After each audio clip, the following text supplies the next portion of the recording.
Buonasera e ben ritrovati con l'informazione flash di New Sicilia. Vediamo insieme i titoli più rilevanti del pomeriggio.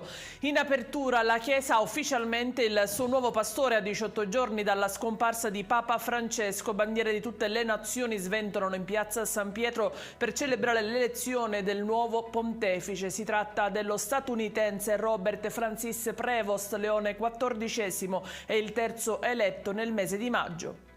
Qualità e tempi rapidi sono gli obiettivi prefissati dal presidente della regione Renato Schifani sul tema della sanità siciliana. Se ne è parlato oggi in una tavola rotonda svoltasi a Palermo. Al centro dell'incontro cure migliori e tempi più rapidi, ma anche il ruolo strategico delle strutture private. E rimaniamo in tema sanità. Oggi al Policlinico di Palermo sono stati inaugurati 14 nuovi posti letto dedicati alla terapia subintensiva e all'area critica. Saranno attivi già a partire dalla prossima settimana. Che i nostri cittadini siano assistiti al meglio in tutta la Sicilia, ha dichiarato l'assessore regionale alla salute Daniela Faraoni.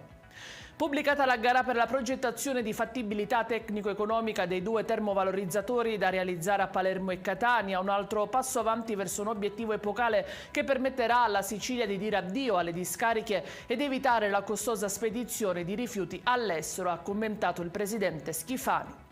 Ritrovata a Catania in condizioni misere all'interno di un recinto sprovvisto di acqua e cibo, una cavalla di soli 2 anni sequestrata e adesso affidata a un'azienda ragusana che se ne prenderà cura. L'animale è stato salvato dalle corse clandestine. Un controllo più approfondito ha anche permesso di notare la punta di una delle orecchie mozzata, indice di abuso.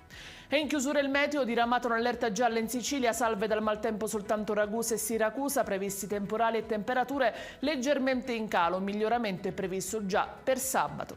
Ed è tutto per questa edizione. Dettagli su queste notizie li trovate sul nostro sito e sui nostri canali social. Grazie per averci seguito e buona serata.